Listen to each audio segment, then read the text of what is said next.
kan seneng kan. Kalau sekarang mungkin jarang kali pakai status kali ya. Ketika dia menulis status, ya alhamdulillah anak saya wisuda. Ya kita balaslah komen. Mudah-mudahan jadi dapat ilmu yang. Jadi jangan dibaca doang tuh status. Ada orang kan nulis status. Nulis status itu kan kita pengen dikomenin nggak? Enggak kan? Apa enggak? Ya, kalau enggak jangan bikin status. Jangan, status itu tergantung. Ya. Kalau dia jualan, berarti pengen dibeli, iya kan?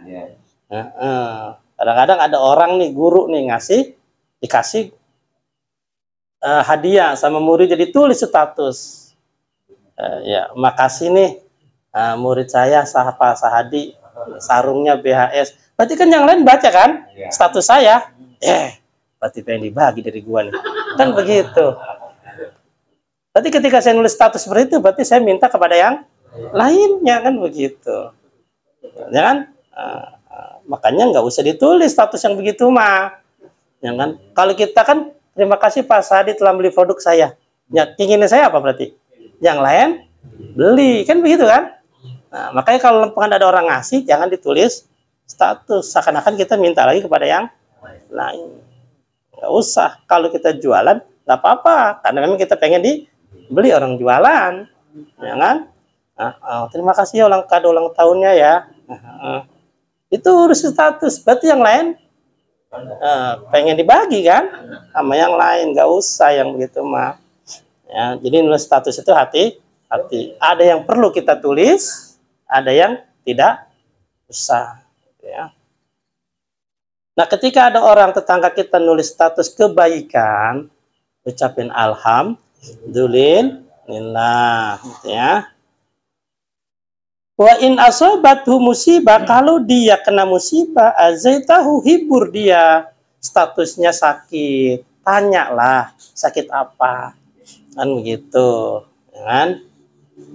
Jadi jangan statusnya dibaca, tapi diemin aja, sakit apa, kenapa, kalau rawatnya di mana, nanya doang juga nggak apa, karena dia nulis status, ya kan? Doain. Kalau status nggak pengen dikomen, jangan ditulis status. Kadang-kadang udah nulis status, kita komen kagak dijawab. Ya. Wala tarfa'u bina'aka fawqa bina'ahu. Dan jangan kau tinggikan rumah kamu, ya, atas rumah, ya, temboknya, jangan. Nah, jadi nggak usah. Kenapa? Fatasuddu alaihi rih, karena menghalangi angin lewat. Tuh. Jadi angin lewat saja nggak boleh. Iya. Jadi kalau tembok kita tinggi nih, ngalangin angin untuk masuk ke rumah orang lain, tetangga, nggak boleh. Itu termasuk menyakiti. Ya kan? Gimana kalau jalanannya ditutup? Angin lewat aja, dihalangi tembok kita, nggak boleh. Itu udah menyakitkan. Wala tudihi birihi qadrika, dan juga jangan kau menyakiti dengan bau masakan. Kita masak nih, tetangga nyium, itu termasuk nyakitin juga. Illa anta arifalahu, kecuali kamu baginya. Ya. Kalau nggak mau bagi, gimana caranya baunya kagak bau nih, ya kan? Tutup jendela semua biar rapat masak. Yang ngap. Ya. Makanya kata Rasulullah kepada Sayyidina Ali, idza tabahta fa'aksir ma'aha. Kalau kau masak, ya, banyakin airnya, kuahnya tuh, kata Nabi gitu. Ya Ali, idza tabahta fa'aksir ma'aha. Kalau kau masak, banyakin kuahnya. Bagiin tetangga tuh. Ya kan, bagi, ya. Ya kuahnya.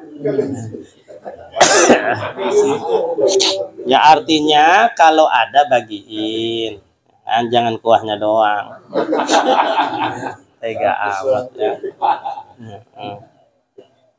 Ya arang dikit lah gitu. Kalau masak bakso bahasanya atuk taro, ya. Jadi Wal Baihaqi anna rajulan qala ya Rasulullah daluni ala amali idza amiltu bi daltul jannah. Ada sahabat Nabi berkata, ya Rasulullah, kasih tahu apa? Tunjukin saya satu amalan, kalau saya amalin ini saya masuk surga. Faqala, lalu Nabi bersabda, kun muhsinan. Jadi orang baik. Jadi orang nah itu. Jadi kata Nabi, kalau pengen masuk surga gampang jadi orang baik, baik sama Allah, baik sama manusia, gitu saja. Nah, sahabat kan bertanya, ya Rasulullah, kaifa a'lamu anni muhsinun? Sekarang untuk mengetahui saya baik atau tidak gimana ya Rasulullah? Ya kan? Pada nanya gitu kan? Kita baik apa nih? Ya, nggak ada yang tahu kan? Qala sal jironika. Gampang kata Rasulullah. Tanya tetanggamu. Yang nanya jangan kamu. Orang lain suruh. Lu tanyain gua Dano. Kalau saya ke Bang Amung. Jangan saya yang nanya. Kalau saya yang nanya, Bang Amung saya baik. Pasti jawabannya baik. Ya kan? Pasti jawabannya baik. Yang nanyanya yang lain suruh. Siapa nih? Itu. Tanya tentang si Ali gimana nih? Tanyanya Bang Amung. Tanyanya Bang Amung. Kenapa? Karena Bang Amung ya tahu tetangga. Ya kan? Nah, kita juga begitu tuh. Jadi pengen kita baik atau enggak, tanya sama tetangganya. Suruh orang tanyain. Ya kan? Gimana? Ya kan? Nah, dari situlah kita bisa menilai diri kita udah baik apa? Lu. Ya kan? Nah, kalau Bapak pengen nanya Bang Amung, nanya sama saya. Ya kan? Nanya sama saya. Tuh. Kenapa? Ya karena setiap harinya kita tahu dong. Ya kan? Tahu. Nah, maka jadi orang itu kan, orang yang paling baik adalah orang yang bermanfaat buat orang lain. Ya kan? Khairun nas anfa'uhum linnas. Ya. Orang diantara kamu yang paling baik adalah orang yang baik dan kepada orang lain. Maka jadilah kita orang yang baik kepada orang lain. Ya kan? Kepada diri kita juga kan harus baik. Ya, guru kita ngomong, jangan jolim kepada orang lain atau jolim kepada diri. Apa jolim pada diri kita? Kan anggota badan kan harus ibadah. Kaki harus melangkah ke masjid. Tangan harus berbuat baik. Nah, ini jangan jolim. Waktunya ke masjid, kaki pakai ke masjid. Kenapa? Kalau enggak, kaki berarti kita jolim sama kaki kita. Ya kan? Bacanya waktunya baca Quran, mata. Kalau enggak, berarti kita jolim sama mata kita. Jadi sekarang kita lebih banyak jolim kepada orang lain daripada diri sendiri. Nah, kebanyakan diri sendiri kan. Jadi jangan jolim kepada diri kita sendiri. Lakukan sesuai dengan fungsi. Ya, tangan buat ibadah pakai, kaki buat ibadah pakai, semua hati, mata pakai. Ya, jadi jangan sampai jolim kepada diri kita sendiri. Oh, kamu nggak nyakitin orang lain. Iya enggak, tapi nyakitin diri sendiri. Jolim pada diri sendiri. Ya. Wa in qala innaka musyin fa anta musyin. Wal Barazi wa Abu Naim al-jirani salasatun. Tetangga itu ada 3. Fajarun lau hakun, ada yang dapat haknya 1. Wa huwa adnal jirani, ini yang paling rendah nih. Ada yang dapat 2 haknya. Ada yang dapat 3 hak. Yang 1 siapa? Hakun, ya. Wahidun fajar musyrikun, yaitu tetangga yang musyrik atau non muslim. Dia dapatnya cuma 1 tuh, tetangga doang. Doang. Jadi kalau dia butuh minta tolong, selain akidah kita tolongin.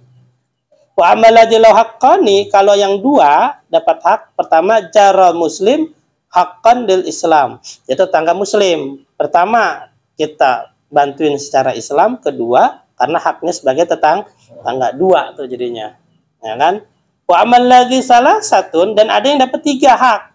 Siapa dia? Muslim, tetangga, sama saudara. Kebetulan tetangga kita saudara kita, ya berarti 3 tuh dapat jadi dia. Tetangga juga, muslim juga, saudara juga, ya kan? Tuh. Dapatnya 3 kalau dia, ya. Wasaikhani, ya nisaul mu'minat la tahqiran nazaratun li jaritiha. Nah, ini yang penting. Kata Imam Bukhari Muslim, wahai para wanita, ya kenapa wanita? Ya karena yang masak biasanya wanita. Atau yang lemes juga wanita. La tahqiran nazaratun, jangan kau hina pemberian tetanggamu. Jadi walaupun ada yang ngasih tadi apa? Kuahnya doang, ya ambil aja. Ya kan? Jangan dihin. Nah, la tahqiran nazaratun li jaritiha. Jangan kau hina pemberian dari tetangga, walau versi nasatun, meskipun itu hanya sekikil kaki kambing. Jadi tetangga ngasih kikil kambing, udah ambil aja.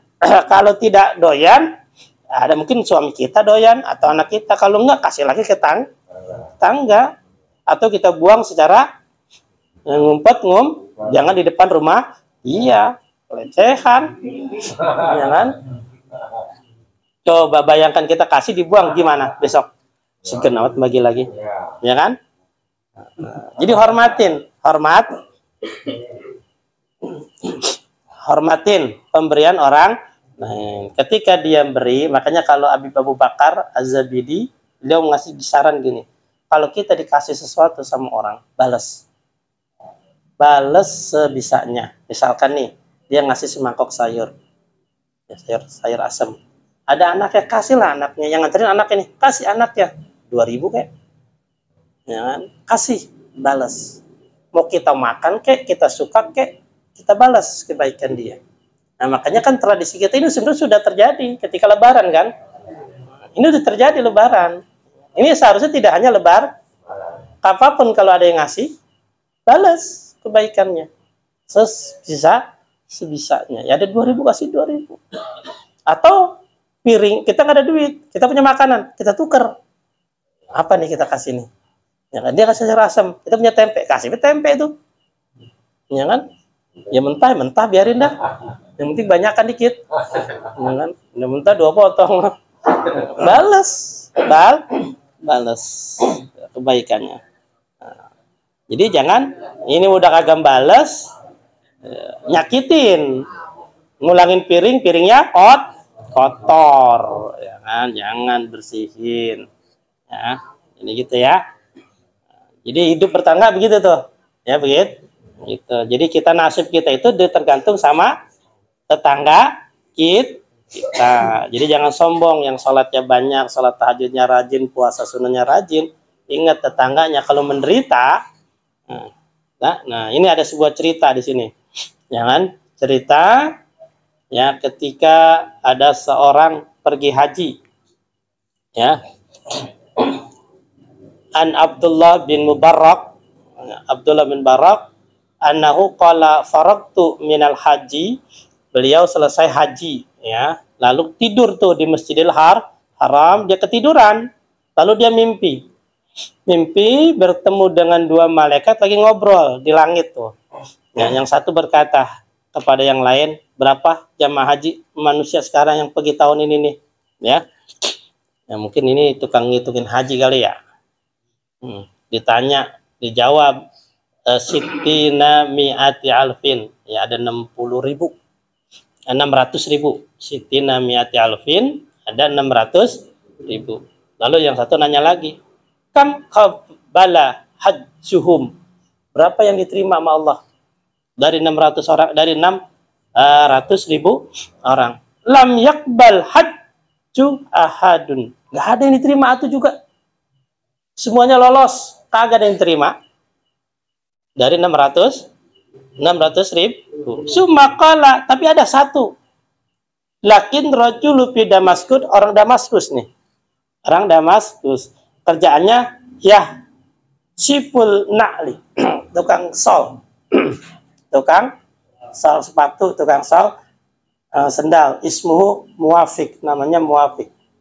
Ya. Lam ya'til haji, padahal dia nggak pernah ke Mekah untuk melaksanakan haji, tapi haji diterima sama Allah. Ya kan? Ya, hajinya diterima. Di barakatil haji, dia dapat haji mabrur. Ya kan? Nah, bangun dia nih. Ya, Abdullah bin Mubarak bangun kaget. Kok mimpi gitu? Dia penasaran, langsung faqasadtu Damaskus. Langsung pergi ke Damaskus, nyari orang yang namanya Muafiq. Dicari sana, ketemu tuh ke rumahnya. Lalu diketok pintunya, faharajila rajulin fasa'altuhu. Lalu nanya, benar ini rumahnya Muafiq? Iya, saya Muafiq. Ya kan? Nah, kamu pergi haji nggak? Enggak. Tahun ini? Enggak. Nah, akhirnya ceritain itu. Dia cerita, saya mimpi. Ternyata haji kamu diterima. Padahal kamu nggak pergi haji. Emang amalan apa yang kamu kerjakan? Ya kan? Nah, maka dikasih tahu deh tuh. Ya. Arjul haj, saya mau berangkat tahun ini haji. Tapi saya orang miskin. Nggak punya ongkos. Ya. Saya nabung baru dapat 300 dirham. Salah sami'ati dirham. Saya baru dapat 300 dirham. Nah, saya mau berangkat sih tahun ini nih. Ya, cukup segitu. Dari hasil tabungan saya ngesol sendal sama sepatu. Nah, wakanat imro'ati, tapi istri saya lagi hamil. Lagi hamil. Lalu istri saya mencium bau makanan dari rumah tetangga. Nah, lalu pas tahtu dalika qasattu, karena orang ngidam kan harus diapain? Diturutin kan? Saya carilah itu asal bau rumah, bau asal makanan tadi. Ya kan? Nah, lalu saya ketuk pintunya. Ketemu, saya ketuk, keluarlah nenek imra'atun, ya, yang sudah lemah, yang sudah tua. Lalu diceritain itu, istri saya hamil. Nah, terus nyium masakan dari rumah ibu. Nah, boleh nggak saya bayarin? Ya, boleh nggak saya bayarin ini buat istri saya? Apa kata si ibu tadi? Ya kan? Fa inna aitama lam yat'imuna say'an salasa ayyam. Saya ini tinggal sama cucu saya. Cucu saya ini yatim. Udah 3 hari belum makan. Ya. Maka faraitu himaron. Kaget dia. Dia lihat, dia lagi masak himar. Himar itu ya, sekeledai. Keledainya udah mati. Lalu dicopot pahanya. Tapi itu kalau kita disoak lah, ya kan? Jadi dia makan bangke. Bangke gitu. Jadi kata si orang kakek-kakek nenek tadi, ini makanan halal buat saya dan buat cucu saya. Kenapa? Karena saya udah 3 hari belum makan. Tapi haram buat Tuhan. Nah, haram buat Tuhan. Oh, karena Tuhan punya duit. Saya emang enggak. Udah 3 hari belum makan. Oh, boleh saya makan barang bangke. Sedih ngeliat itu. Dia pulang, dia ambil tabungannya, dikasih semuanya duit. Ya, 300 dirham. Nih, ambil belanja buat ibu dan buat cucunya. Nah, itulah yang menyebabkan dia menjadi haji mabrur. Padahal dia nggak pergi haji, tapi hajinya diterima sama Allah gara-gara berbuat baik kepada tetangga. Nah, tapi kalau orang kita ada 3 hari yang belum makan. Nah, Pak RT itu mah urusannya berarti. Kalau nggak ada, berarti Pak RT yang kita salahin ya. Ya, mudah-mudahan ini menjadi ilmu buat kita. Sehingga kita lebih baik lagi dalam bertetangga, khususnya Bang Mansur yang tinggal di sini. Ya, kita doakan biar pada sehat semuanya, panjang umur dan taat pada Allah Subhanahu wa taala. Yang sedang sakit, ya ini saya juga nih pilek lagi, jangan meler lagi, ya mudah-mudahan biar Allah angkat penyakitnya. Orang-orang tercinta kita yang sedang sakit, biar Allah angkat penyakitnya, disembuhkan seperti semula. Kalau belum sembuh, biar Allah kasih kesabaran buat yang sakit dan buat yang mengurusnya. Yang punya hajat, biar Allah kabulkan hajat keinginannya. Yang punya cita-cita, biar kabul cita-citanya. Yang punya masalah, biar Allah kasih solusinya. Yang punya hutang, biar cepat lunas hutangnya. Yang belum punya pasangan hidup, biar Allah kasih pasangan hidup yang baik. Yang sudah ada anaknya, biar dikasih keturunan yang solihin dan soleha. Yang belum punya keturunan, biar kasih keturunan yang banyak. Pengajian kita tetap istiqamah, kampung kita, negara kita biar jangan musibah bencana. Al-Fatihah. A'udzu billahi minasyaitonir rajim. Bismillahirrahmanirrahim. Alhamdulillahirabbil alamin arrahmanir rahim maliki yaumiddin. iyyaka na'budu wa iyyaka nasta'in ihdinas siratal mustaqim siratal ladzina an'amta 'alaihim ghairil maghdubi 'alaihim waladdallin amin. Wabillahi taufiq wal hidayah. Assalamualaikum warahmatullahi wabarakatuh.